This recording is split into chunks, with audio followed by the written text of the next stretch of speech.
Good morning and welcome to the Coffee Break Podcast. Our mission here is to share business ideas, strategies, and practices. And man, we're really excited today. We've got a fun podcast. My name is Chad Lingefelt with Loc-Doc Security. Today's guest is the one and only. I've done the research. There's only one, Chris Brown, and he's with us today on the Coffee Break Podcast. And we're going to chat with him right after we roll our intro. Got so much to say, we got a podcast to make. We're sipping on lattes, and it's time for a coffee break. It's time for a coffee break. Oh yeah.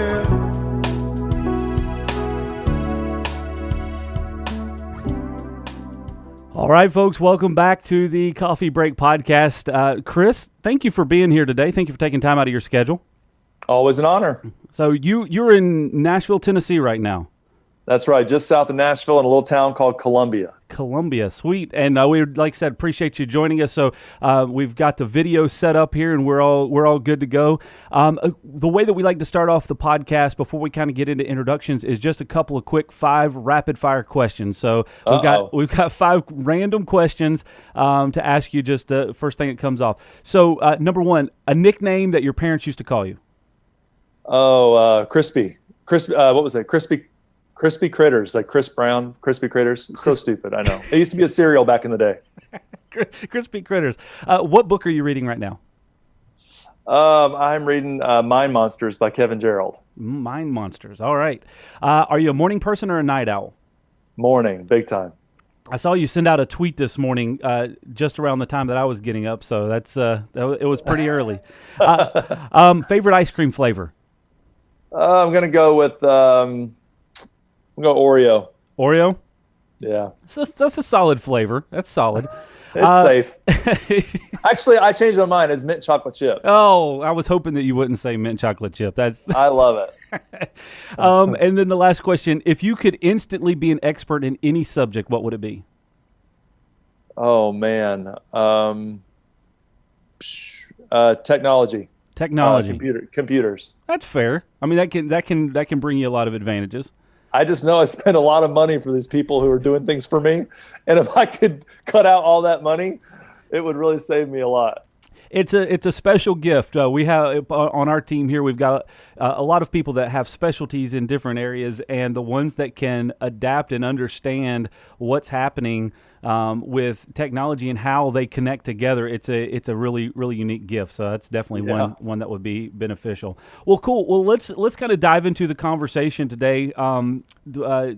It's been interesting as we have been talking about having you on as a guest, and it's been coming up on our schedule, and it seems like every person that I talk to in some way, shape, or form goes, "Oh yeah, I know Chris Brown," and so there's been a lot of connections around that. Your niece, one of your nieces, actually babysits for our family, so that was an interesting connection. And Chris, my business partner, Chris Lowry's wife, I think went to school with your wife Holly, and so there's a lot of connections. And then earlier today, one of our account managers, Zach Pfeiffer, said that you were a teacher of his back at Metrolina Christian Academy. So it was. Remember, that's like 15 years ago. I remember Zach Pfeiffer. So that was really cool. So by introduction, kind of tell us a little bit about yourself and what you're up to now. Yeah, I graduated from college in 2000 and started teaching. I actually majored in business. And I minored in Bible and started teaching at a Christian school right outside Charlotte, North Carolina. Did that for 5 years. Then I became a real estate agent right there in Charlotte for 3 years, and then went on staff at a church right there in Charlotte called Elevation Church and became their first campus pastor, their first outside hire. Spent a couple years there, absolutely loved it. And my wife and I decided to move to Miami to work at another church and lived there for 5.5 years and served down there in a variety of different roles. A much bigger church at the time, at least, and really put me into some new responsibilities of managing an $8 million budget, 9 campuses, international and domestic, and that's where I really started all that business. All that business education was starting to help me. In May of 2013, I resigned from that and started helping a lot of churches and a lot of organizations around the country. Maybe that's where I got to know a lot of people, I guess. And then I was minding my own business for about 6 months doing that.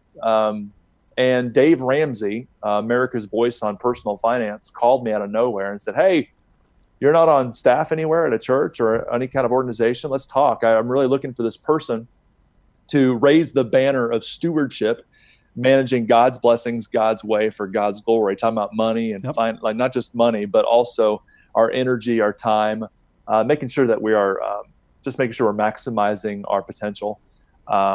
And did that for the last 4.5 years. And then May of 18, just about 7 or 8 months ago, I decided to start doing what I was doing for him by myself, doing it for myself. Him and I are still good buddies. But what I do now, it's confusing to people. What do you do?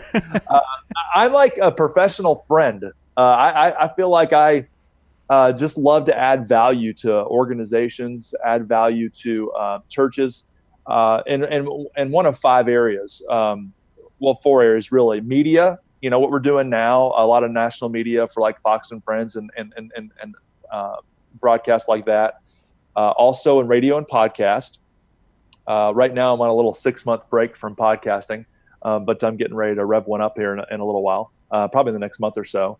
But also speaking and also writing, and then also ministry coaching or organizational leadership, infrastructure type stuff, helping people kind of just find out what the issues are, what the obstacles are, what the roadblocks are, and help them navigate through that to get to next level.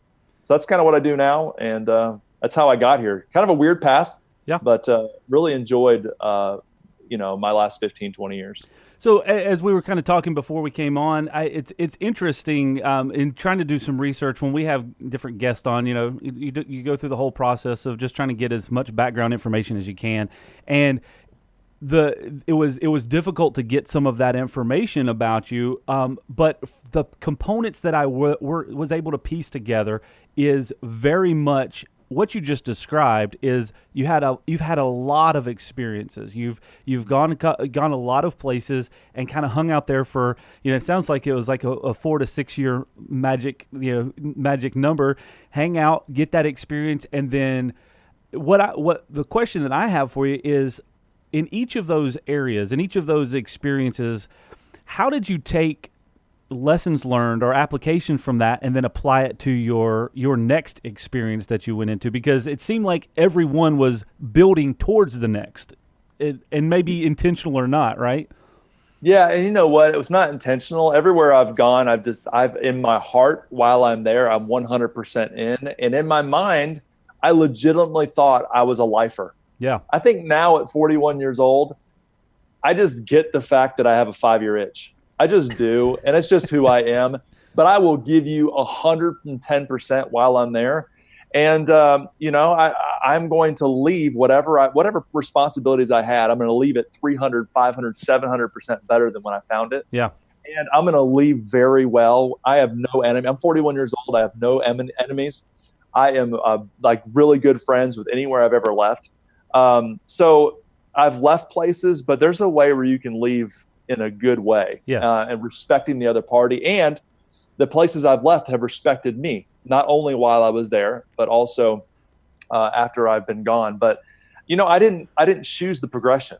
It chose me. I just kept saying yes to the next opportunity, just saying, you know what, I think that's where God has me in this next season. And so I've never really chosen it, but I have noticed, like you noticed, each one of those gifts and each one of those things that were necessary to get to the next level, I gained the experience in the last job role. And I just feel like, I've not had any strategy to it, but it really has paid off. And I did hear a study one time.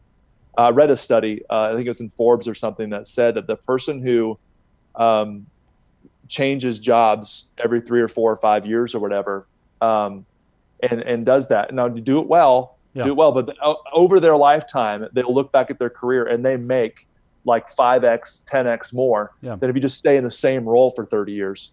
So I know that there's some CEOs and managers that are listening and they're like, Chris, don't say that out loud.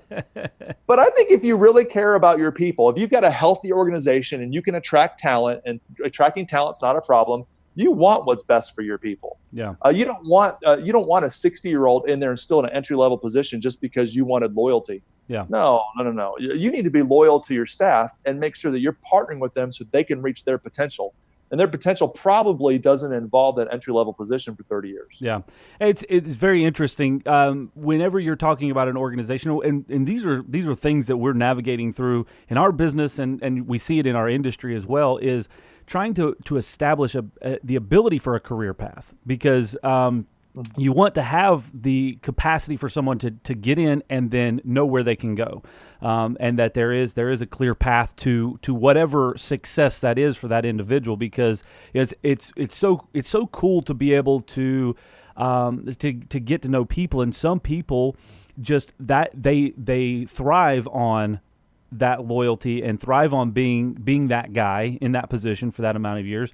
And then there's some that want a clear path, and so it's like it's not trying to be everything to all people, but it's trying to understand the differences in those personalities and really trying to get the best out of all of those people. So that's very interesting that you say that, because I think it's very timely, especially in small business, understanding that, adapting to that, and appreciating it more than being terrified of it, right? Yeah. If you're an executive level leader or you're a senior level leader, we've got to change our focus. I really feel like if you add value to people, your organization will never have a problem. Like if you really, people matter more than the task. I say this a lot of times. I say you use the task to build people. Don't use people to do a task. Yeah. If you can change that paradigm shift in your mind, then it won't always be about, I got to keep people. Because at the end of the day, loyalty is earned. Loyalty is not demanded. Yeah.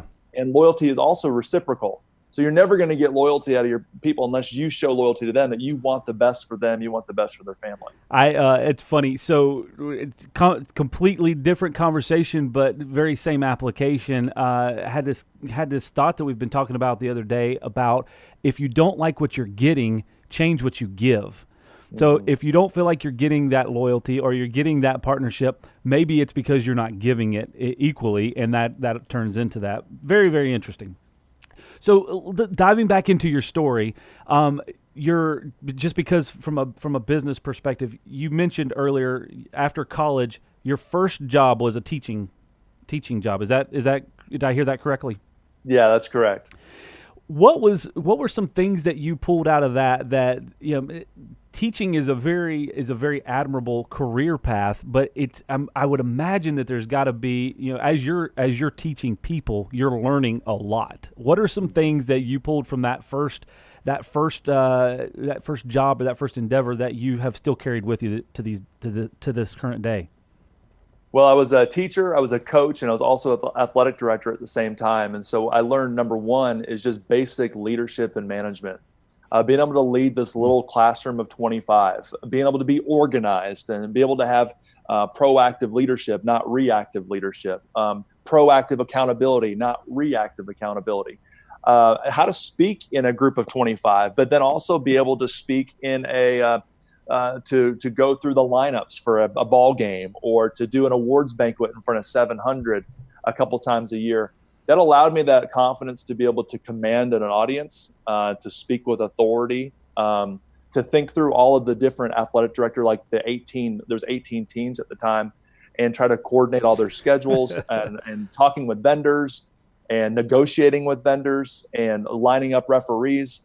What to do in crisis management when someone gets really, really hurt in a game, or when a referee doesn't show up, or there's a bench clearing brawl or something like that. All those kind of things, you learn how to manage crisis and learn how to deal with people. So that really helped me quite a bit, because now when I look back, I do all those things in a little bit more intensity. Yep. So now I'll speak to an arena of 10,000 people, or I'll speak to a church of 6,000 seats, and you're like, now I remember, I know what was happening. I was getting trained in a little room full of 15 kids or 20 kids, and learning how to command the room and learning how to connect first before I asked for anything.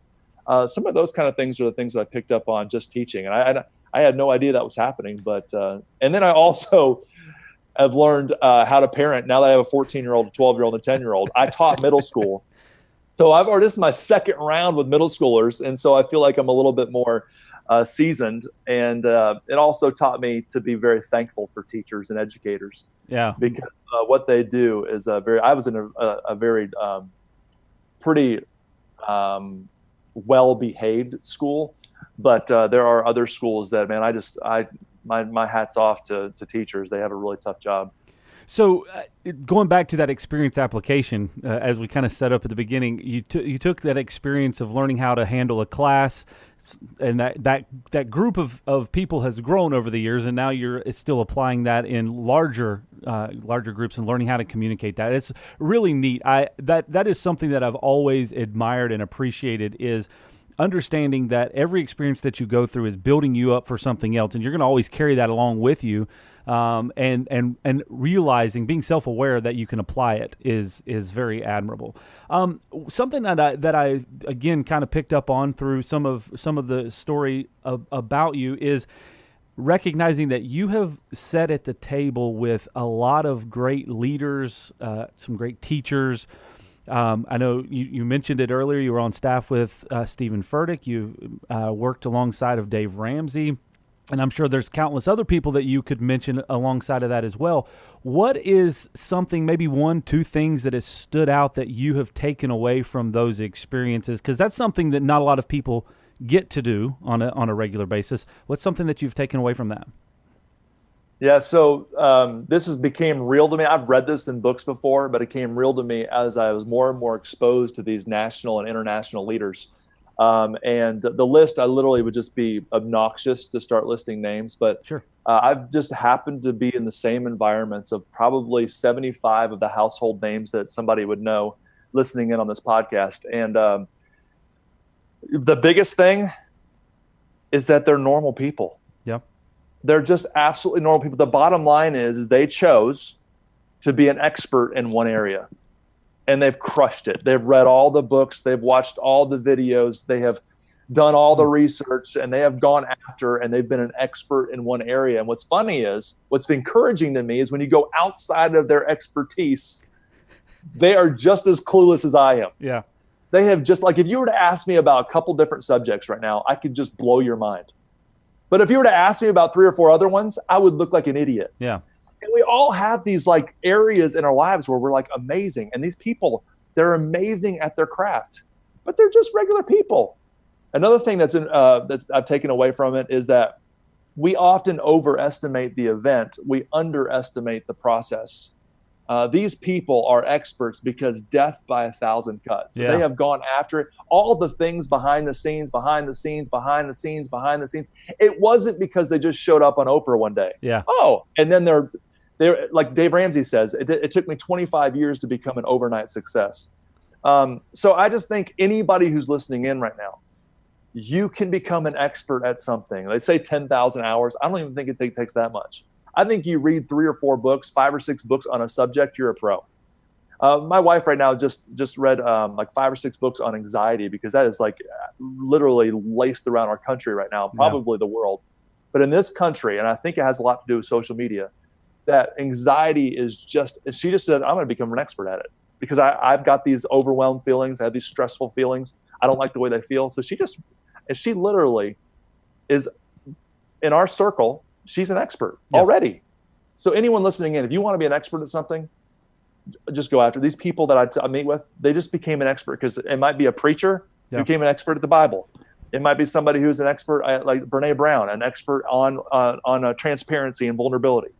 Just go after whatever you're going to go after. Would you say that it's most of the time something that they're passionate about for one reason or thing in life that kind of brought that out of them?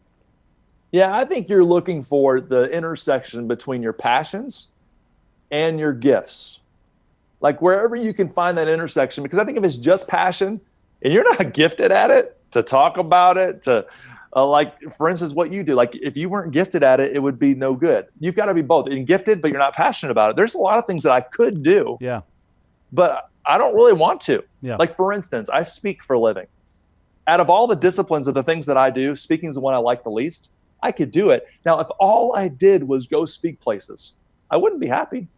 We're looking for the intersection between our passion and our gifts. And if you can't find that, Find a way to monetize that, obviously, because you can do I'm gifted at crocheting, and I'm passionate about crocheting on the front porch.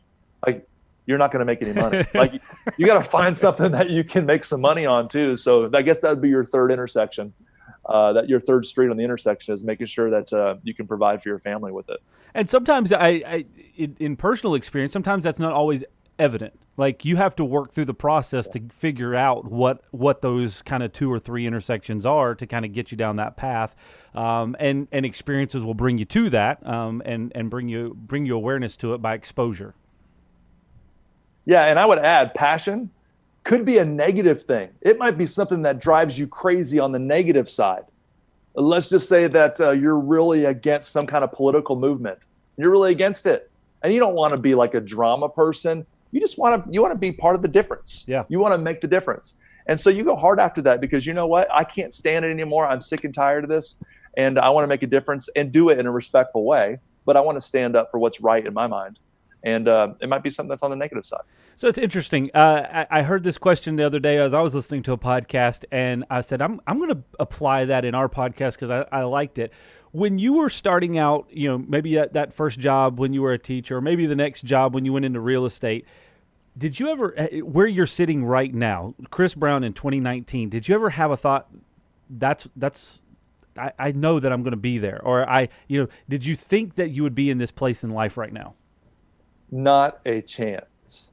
Literally, it cracks me up. It actually cracks my wife up even more, because I met her back in college, and I was a big time introvert. I come from a really, really troubled past. I had 4 violent fathers, went through several, my mom went through several divorces, lots of poverty, lots of homelessness, like a really jacked up past. And I don't want to get into that too much, but I was a super introvert, very, very just quiet, very to myself. And the fact that now all I do for a living is talk.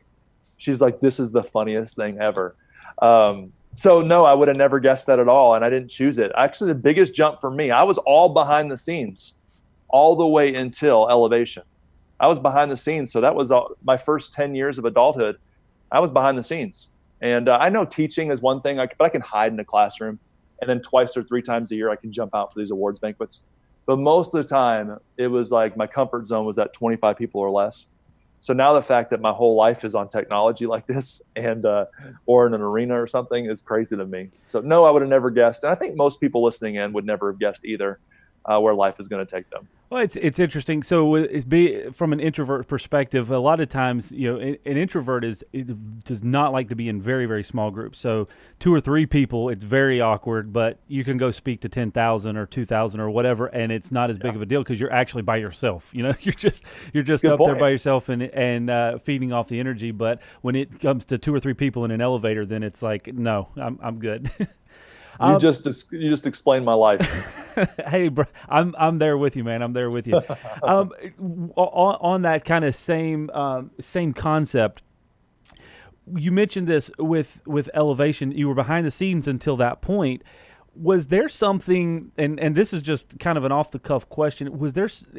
What kind of brought that? Was it somebody else saw something in you? Because obviously, if you're an introvert and you just have always kind of stayed behind the scenes, and you've never had a real desire to step up on a stage or to communicate externally, did somebody see something in you, and how did they pull that out of you? How did they encourage you in that?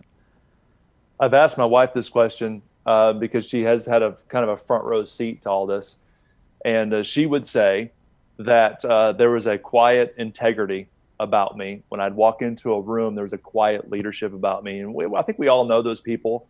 They don't scream for the spotlight. They don't even ask for it, but they walk into a room and you can just tell they have a presence about them, some kind of leadership presence about them. They've got something to say. They have a strong opinion. They don't have to broadcast it. And they have the integrity and character to be able to have a backbone to stand on what they believe. And my wife always says that's what it's been. So I keep getting pushed out of the background.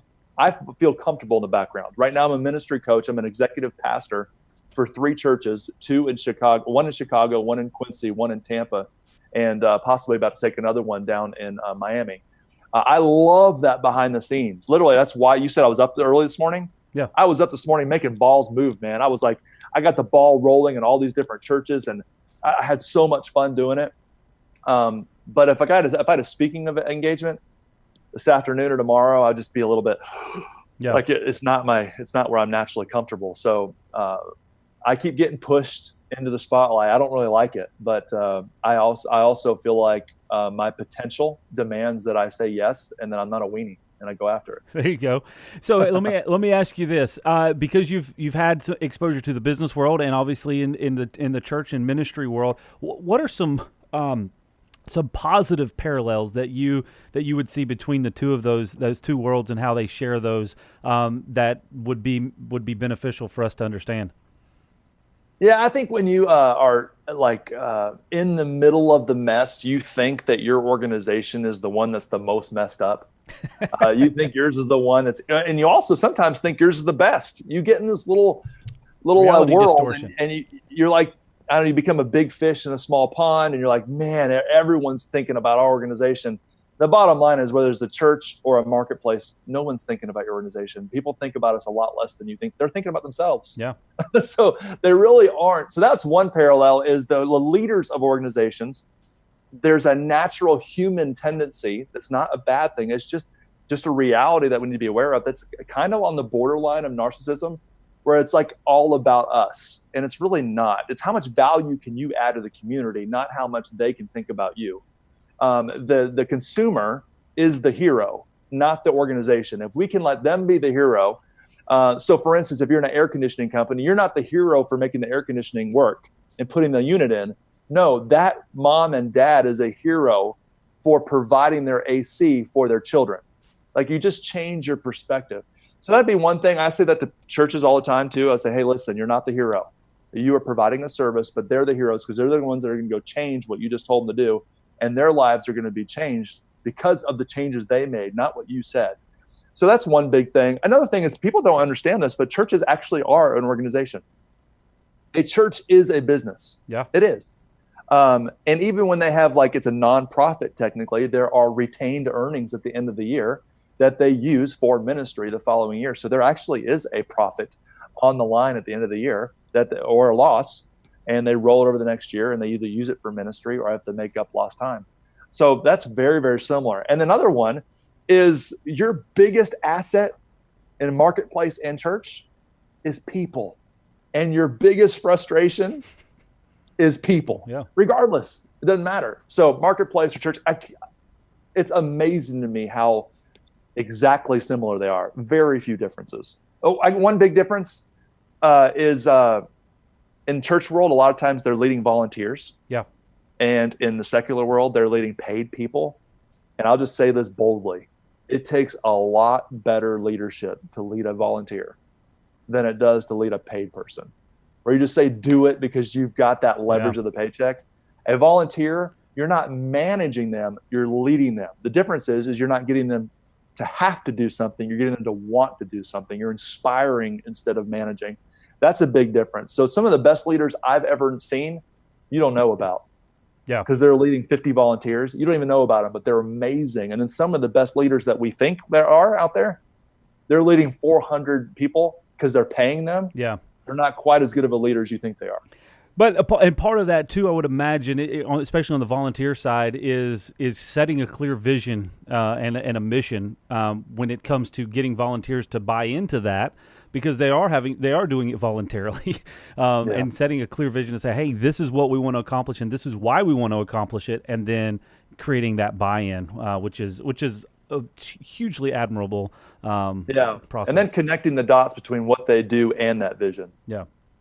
Yeah. Very interesting. Very interesting. So one last question. What are some practical applications that you could take from the church world and or the business world that, our audience here is small business leaders and managers and owners inside of our industry and outside. What are some practical things that you can say, hey, you know what, being around these people and in these endeavors for this many years, these are some things that you need to be mindful of, some practical things that we can take home and do? I'll give you a few. The first one would be You know, we talked a little bit about would I have seen myself here back then? Mm-hmm. And I look back and I say, you know what? I didn't shape my future. I chose habits that shape my future. It's a big difference. You choose habits, and those habits, I look back now and I'm like, those daily habits are what shape my future. And my daily habits today will shape my future ongoing. It doesn't stop. So I think when you ask yourself, oh, I want to shape my future, I want to get a canvas board and a dream board up and all that great stuff, which is fine, if that leads to habits. But if it stops at the dream board, so you don't choose your future, you don't shape your future, you choose habits that shape your future. Number two, I would say is conflict is inevitable, but drama is a choice. You're going to be dealing with people, and whether I was dealing on the soccer field with an angry mom, or I was at a campus pastor that was dealing with somebody who was walking out mad because of something that was said on stage, or I was coming off an arena floor and somebody was saying, you were wrong on point 3. Regardless, conflict is going to happen, but drama is a choice. Thank you so much for your feedback. Thank you. I hear you. I understand. You have a great day now. Yeah. You don't have to deal with the drama. And the third one might take you a little bit by surprise, but so many people I talk to have these great intentions. I don't know many people that don't have good intentions. I just want to be miserable and a loser my whole life. Like, you don't get a whole lot of people like that. Yeah. People have great intentions, but there's a big difference between being intentioned and being positioned. I tell people all the time, being intentioned for impact is nothing without being positioned for impact. What I mean by that is you've got to be in a financial position to be able to do the things that you want to do. Right now, the majority of this world cannot dream because every dollar that comes into their hands has an obligation to the past, so it has no opportunity for the future. We got to make sure that we're not so debt-ridden that we can't dream.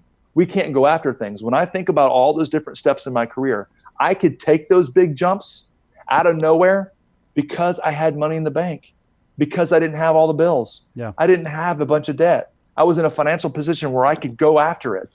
And so many people want to make that big jump and they can't because they have no peace of mind. They have to have that next paycheck. There's no way they can tell their boss too early. And that's not the way we're called to be the head and not the tail.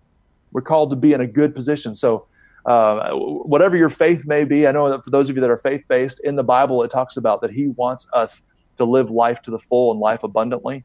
And he wants us to be the head and not the tail. He doesn't want us to be a slave to a borrower and slave to the lender. So I would just tell people, listen, I know this is not a money podcast, but get in a good position with your time, with your energy, with your emotional state, with your finances, physically, get in a good, whatever it is that's holding you back. Again, it goes back to, you're not going to shape that future. You're going to choose habits that shape your future. Very well said. Very well said. I appreciate your time today, Chris. It's been an amazing conversation. I know our time is coming to a close. If people want to get in contact with you, I know you said earlier that you're getting ready to launch into kind of a next phase of adventure. Tell us quickly about that and how they can find you. Yeah, so I'm in the middle of, obviously I left Ramsey a few months ago, and so I'm in the middle of building a website, but it will be chrisbrownonair.com. But right now, the best place for someone to find me on all social media platforms, and I'm always posting on them, especially Facebook, Twitter, and Instagram, is Chris Brown On Air. All one word, Chris Brown On Air. As you know, I couldn't get Chris Brown for obvious reasons. So you guys have no idea what it's like to be let down Chris Brown, by the way, everywhere I go. Always thinking they're going to get dancing and singing and rapping, and then they get me, Mr. White Boy. Yeah. So see, I wasn't even going to mention it. I was going to leave it. I was like, well, I can always sense the elephant in the room, you know? It's like the thing that probably everybody asks you is about that. So I was like, let's try to get away from it as much as we can. That's funny. So again, Chris Brown On Air. I'd love to connect with you there and love to inspire you through tweets, through posts, and my life here in Nashville, Tennessee. Awesome. Well, folks, if this is your first time listening, first time watching, man, we've got a lot of podcasts up on our website right now. We've got over 25 episodes for you to check out, and we've got a great year planned of podcast. And we do this every Tuesday morning at 9 a.m. We record live on Facebook, and it's always available on all the podcast networks, iTunes and Anchor and Stitcher, Spotify, Google Podcasts, wherever you like to listen to podcasts, you can find them. Or you can visit us at locdoc.net/podcast, and you can see all of those in video form and audio form, whatever your preference is there. So thank you very much. Again, Chris, thank you for your time today and your expertise. It was very informative, and we will see you next week right here on the Coffee Break Podcast. To learn more about the topics discussed today and to connect with us online to hear all of the episodes available, visit locdoc.net/podcast. We got so much to say. We got a podcast to make. We're sipping on lattes, and it's time for a coffee break. It's time for a coffee break. Oh, yeah. The Coffee Break Podcast is brought to you by Loc-Doc Security. We'd love to connect with you online on Facebook, Instagram, Twitter, YouTube, and LinkedIn. Just search LOCDOCINC.